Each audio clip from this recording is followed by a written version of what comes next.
Hey, what's up, guys? It's Chris over here at the Riff Raff, and I just got back from RQ Vancouver, and my goodness, was it an experience to remember.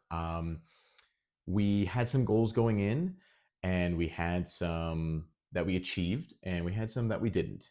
And I'm just going to take a quick little introductory video talking about me and my experience there, and the deck I played and the matches I had, and kind of showcase the product that I'm working on here in Alberta.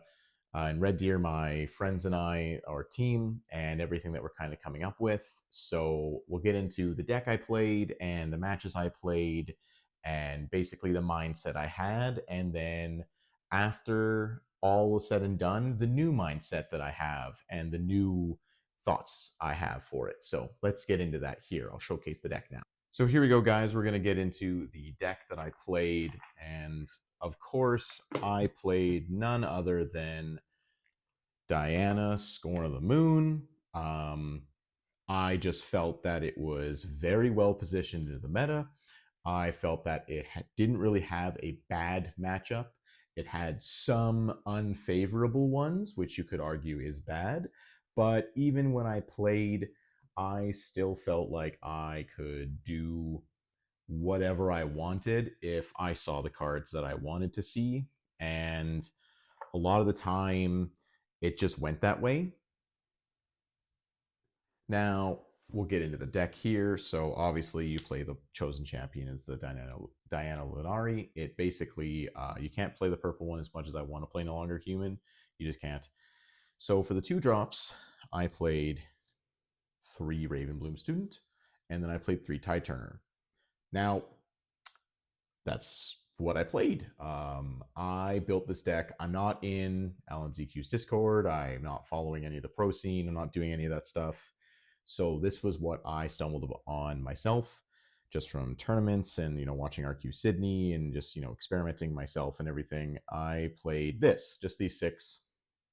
Going forward, I am playing the 1 merchant, because you should. But I didn't play the merchant for the event. Highly regrettable. So that was it for the 2s that I played, and then I played 2 Fizz. And I did play 2 Vex Apathetic in the main.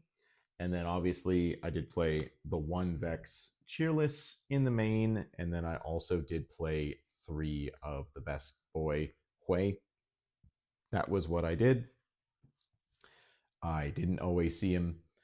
And especially against Irelia, you kind of just lose if you don't see Hui at all. So yeah, these were my units. The biggest change I made was playing the merchant instead. In the main deck, so obviously I played 3 Gusts for the spells, and then I played 3 Stupefy. I did play 2 acceptable losses. I played, and then 3, stack deck, the ones. That was what I played.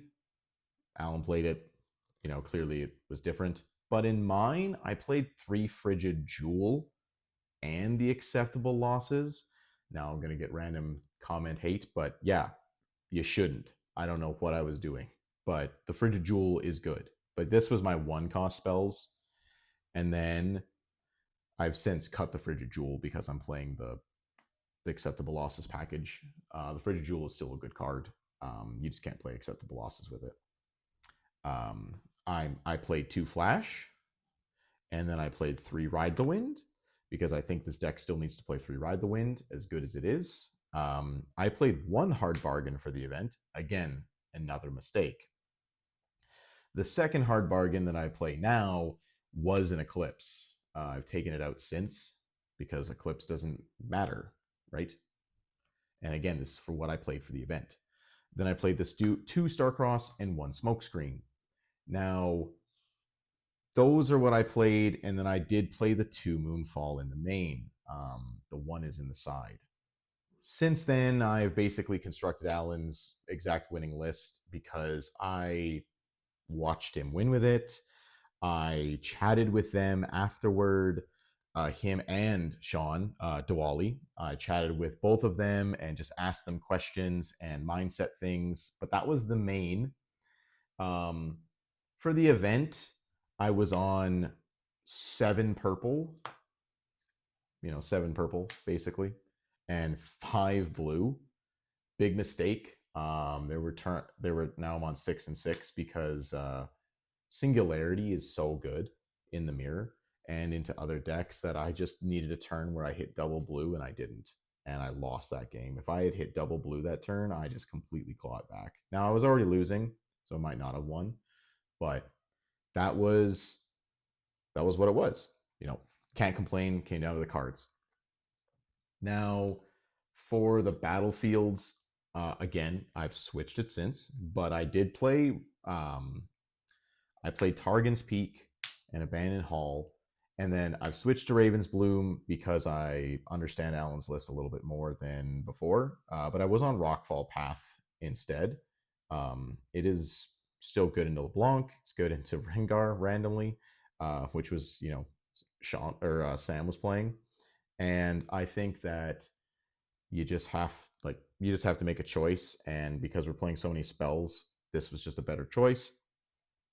Again, it comes down to how it was. Now, my sideboard was almost identical. I was on the one Moonfall. I did have 2 Turn to Dust, but I took one out. It's now in the main. I did have the Cheerless. I had the Starcross. I did have double Singularity, and I did have double Baron. Again, take it with a grain of salt.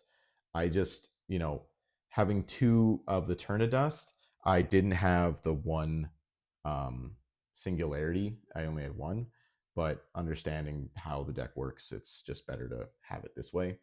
So that was the whole deck. That was the recap. I did get some cool little knickknacks. I got a pin from when I met Cassanova from Turnham Sideways. I played him in round 6. Oh, yeah, round 6, and he was my second loss. I played a mirror, and I threw very badly by not hiding Tide Turner to protect my way into the Singularity turn. Now, this is the little book that I came up with when I used to play Lorcana competitively. I had another booklet. This one is similar idea, same mindset, same whichever. But this is the prototype. We are changing it since from the Wizards Loft team. We are changing it. But basically, I was able to record all my games and stuff and just see how it went. Basically, at the end of the event, I went 5-3. Unfortunately, we lost in round 7. As soon as I hit 2 losses in round 6, I knew that my last 2 were must wins, and I hit a Irelia Vex deck basically in round 6 or 7, and unfortunately, we did not see anything. There was no playability in our hand after the altar or anything, and it was just very deflating, considering how well the deck pilots. It's very strong, and ever since the changes I made, I can already feel the difference in the deck alone. So it's just one of those things of it wasn't the deck, it was my lack of experience or the piloting of the deck. And I just think that going forward, I'll just only do better. We met. So basically, the mindset going in, like I said, I had some goals, were we want to make day 2. I want to play against some famous people and win. And I want to understand the game at a more fundamental level. Now, 4 of those things kind of didn't go the way I wanted. We didn't make day 2, unfortunately. That's okay. We played against some famous people, played against Cassanova, played against Anu as well from Turnham Sideways. He also cooked me. He was playing Discard Ezreal. And that was in the pre-rift on Friday. And then the pre-regional. And then So played against some famous people, didn't win either once. Didn't make day two. Wanted to understand the game at a more fundamental level. That one I really did. After looking at Alan's wins against him and the mirror against Sean, and watching other Diana players when they played me and how I played them, it definitely made me understand a little bit more. I used to be an Irelia player, and I do understand the game from Aurelia's perspective, but she kind of like cheats the game because it's literally a one unit carry. And Diana does something a little similar, but not to the extent that she does. Because, the recycling part of runes, she just changes not losing a resource the turn you've recycled. She kind of like helps you keep your tempo when you're in combat. So you get to not just have to spend all of your spells from your actual rune pool. The other thing was the mindset is I when I was chatting with Sean and Alan on Saturday before they went into round 12, before they went into round 13, they just ID'd anyway, but I asked them both some questions of like how to deal with pressure and how to understand that, like how do they handle it. And they basically both said was, don't be results focused and just play your game to understand what you can do and do the best that you can. And I put a lot of pressure on myself going into this event thinking that that was the be all end all, was I need to make day two and I got to do this. But to be fair, I learned a lot, I grew a lot, and I understand how their mindset is when playing this game versus just like, their mindset is that of an athlete, as much as it is. And being able to learn with them and chat with them and all that stuff, I thought that was really cool.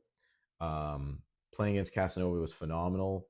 I do feel bad that the judges kind of like made him have a weird reaction because they thought he had sideboard in his main board, and that's not true.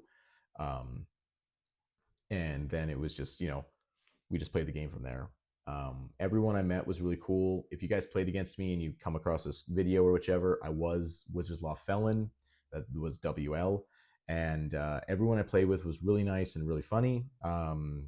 Or just, just playing the game to do their way. I played against, I had a buy in round one. I played against a buddy from Alberta, which was hilarious out of 2,000 people, who I play with all the time. Shout out to Herman. He was playing Leona, chasing the best of, and stun's a really good card. I kind of lost. I lost to stun. The Vi. The Vi is really good. Round three, I played against a Vex player. He was really good. Unfortunately, I just had every gust for him in game one. Game two, we set up an unbreakable board based on the cards that I had in my hand. I just couldn't get his units off of it. Game three, I just sealed it out with Baron. Into round three, I did play against I played against a mirror, and I did 2-0 that one. Unfortunately for him, it was just I just had a lot of experience randomly just playing with one unit, and he just kept me only on one unit from Irelia days. And then I played against Rengar. That was so close. To be fair, I shouldn't have 2-0'd. He just unfortunately made a very crucial mistake with his Fey Folk and pushed my Cheerless into a battlefield where I could then play Starcrossed and not lose any power, returning my Cheerless and one of his units, where Cheerless wasn't the defender. But then he countered it, so I was able to kill every unit that was there except one, and then I was able to take it back next turn. And then I had to play against Cassanova right afterward. He did end up cooking me. And then I played against the Vex Irelia player, was a content creator. I didn't get their name, unfortunately. We were just so far into the game. Lost it. And then I played against Leblanc, and I did win that one 2-1. I just had every gust imaginable. I think out of all three games, I just saw nine gusts. It was crazy. So if you ever get a chance to go to a regional, just remember that don't be results focused and be just present and in the game, and do your thing. Thanks so much. If you like the content, we will go over some more deck profiles. We'll even do some live commentary if we need to, and maybe do some live gameplay. Thanks so much, guys, and follow my journey as we go from, aspiring amateur to hopefully a professional pro player on the scene. That's kind of where we want to move towards, only because I love card games, and League of Legends was a huge part of growing up and a huge part of just understanding card games and just competition in general. So if you like the video, please like and comment, subscribe, and we'll see you in the next one, guys. Peace.